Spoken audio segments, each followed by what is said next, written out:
प्रिय भक्तजनों, आइए सुनते हैं सोमवार व्रत की विधि एवं कथा।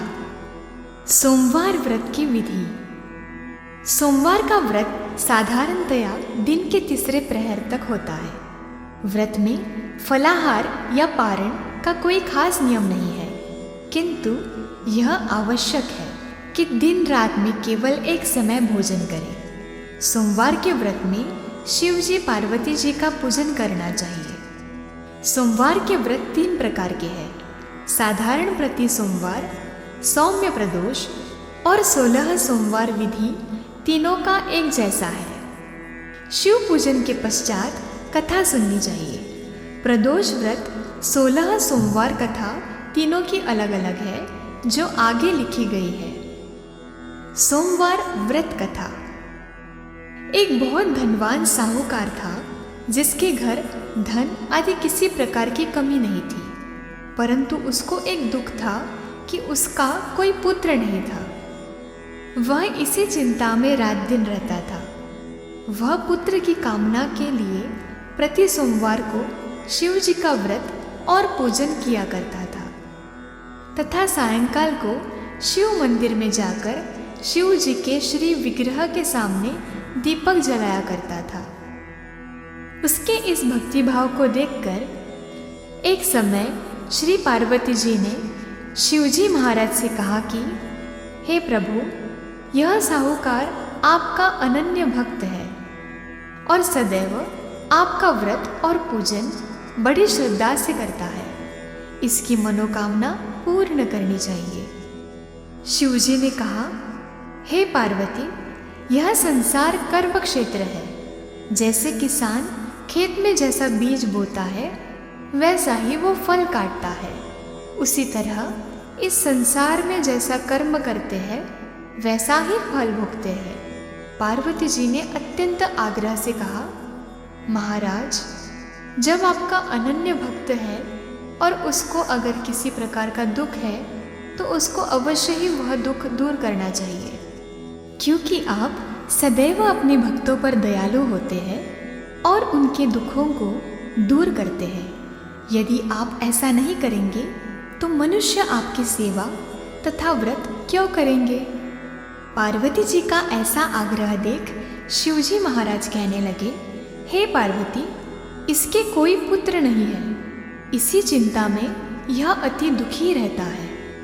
इसके भाग्य में पुत्र न होने पर भी मैं इसको पुत्र की प्राप्ति का वर देता हूँ, परंतु यह पुत्र केवल 12 वर्ष तक जीवित रहेगा। इसके पश्चात वह मृत्यु को प्राप्त हो जाएगा। इससे अधिक मैं और कुछ इसके लिए नहीं कर सकता। यह सब बातें साहूकार सुन रहा था। इससे उसको न कुछ प्रसन्नता हुई और न ही कुछ दुख हुआ। वह पहले जैसा ही शिवजी महाराज का व्रत और पूजन करता रहा। कुछ काल व्यतीत हो जाने पर साहूकार की स्त्री गर्भवती हुई और 10वें महीने उसके गर्भ से अति सुंदर पुत्र की प्राप्ति हुई। साहूकार के घर में बहुत खुशी मनाई गई, परंतु साहूकार ने उसकी केवल 12 वर्ष की आयु जान कोई अधिक प्रसन्नता प्रकट नहीं की और न ही किसी को भेद बताया। जब वह बालक 11 वर्ष का हो गया, तो उस बालक की माता ने उसके पिता से उसके विवाह आदि के लिए कहा, तो वह साहूकार कहने लगा कि अभी मैं इसका विवाह नहीं करूँगा, अपने पुत्र को काशी जी पढ़ने के लिए भेजूँगा। फिर साहूकार ने अपने साले अर्थात बालक के मामा को बुलाकर उसको बहुत सा धन देकर कहा, तुम इस बालक को काशी जी पढ़ने के लिए ले आओ और रास्ते में जिस स्थान पर भी जाओ, यज्ञ करते और ब्राह्मणों को भोजन कराते जाओ। वह दोनों मामा भांजे यज्ञ करते और ब्राह्मणों को भोजन कराते जा रहे थे। रास्ते में उनको एक शहर पड़ा। उस शहर में राजा की कन्या का विवाह था और दूसरे राजा का लड़का, जो विवाह कराने के लिए बारात लेकर आया था, वह एक आंख से काना था। उसके पिता को इस बात की बड़ी चिंता थी कि कहीं वर को देख कन्या के माता पिता विवाह में किसी प्रकार की अड़चन पैदा न कर दे। इस कारण जब उसने अति सुंदर सेठ के लड़के को देखा, तो मन में विचार किया कि क्यों न दरवाजे के समय इस लड़के से वर का काम चलाया जाए। ऐसा विचार कर वर के पिता ने उस लड़के और मामा से बात की तो वे राजी हो गए। फिर उस लड़के को वर के कपड़े पहना तथा घोड़ी पर चढ़ा दरवाजे पर ले गए और सब कार्य प्रसन्नता से पूर्ण हो गया। फिर वर के पिता ने सोचा कि यदि विवाह कार्य भी इसी लड़के से करा लिया जाए तो क्या बुराई है। ऐसा विचार करके लड़के और उसके मामा से कहा, यदि आप फेरों का और कन्यादान के काम को भी करा दे तो आपकी बड़ी कृपा होगी और मैं इसके बदले में आपको बहुत कुछ धन दूंगा।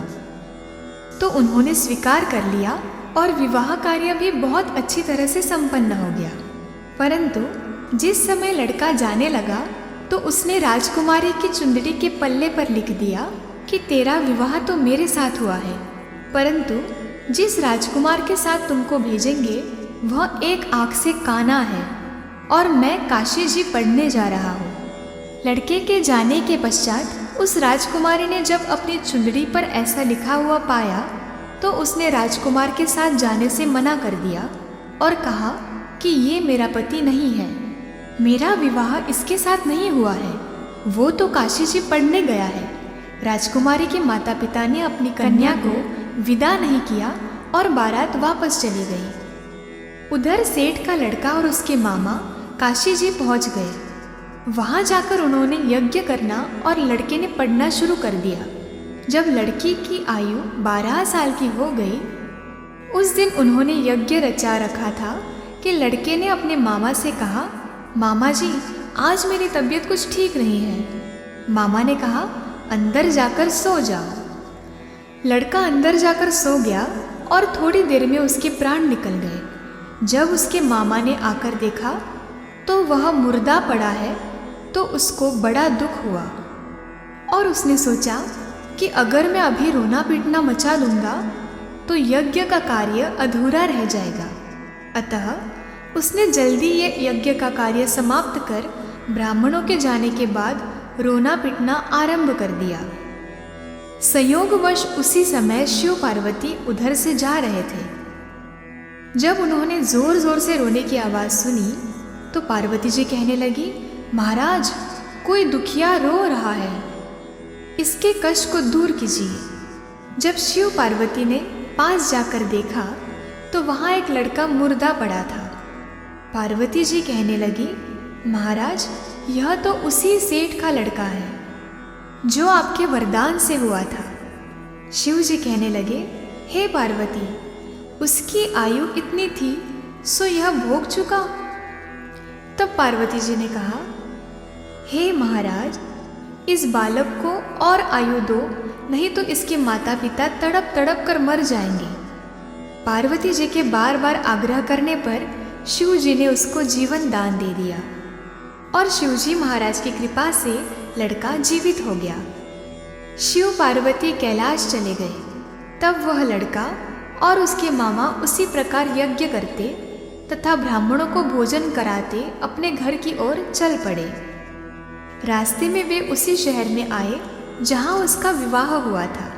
वहाँ पर आकर उन्होंने यज्ञ आरंभ कर दिया तो उस लड़के के ससुर ने उसको पहचान लिया और अपने महल में ले जाकर उसकी बड़ी खातिर के साथ ही बहुत दास दासियों सहित आदरपूर्वक लड़की और जमाई को विदा किया।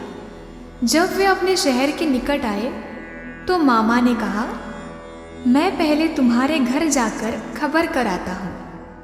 जब उस लड़के का मामा घर पहुँचा तो उस लड़के के माता पिता घर की छत पर बैठे थे और यह प्रण कर रखा था कि यदि हमारा पुत्र सकुशल लौट आया तो हम राजी खुशी नीचे आ जाएंगे, नहीं तो छत से गिरकर अपने प्राण खो देंगे। इतने में उस लड़के के मामा ने आकर यह समाचार दिया कि आपका पुत्र आ गया है। तो उनको विश्वास नहीं आया। तब उसके मामा ने शपथ पूर्वक कहा कि आपका पुत्र अपनी स्त्री के साथ बहुत सारा धन लेकर आया है। तो सेठ ने आनंद के साथ उसका स्वागत किया और बड़ी प्रसन्नता के साथ रहने लगे। इसी प्रकार से जो कोई भी सोमवार के व्रत को धारण करता है अथवा इस कथा को पढ़ता और सुनता है उसकी समस्त मनोकामनाएं पूर्ण होती हैं।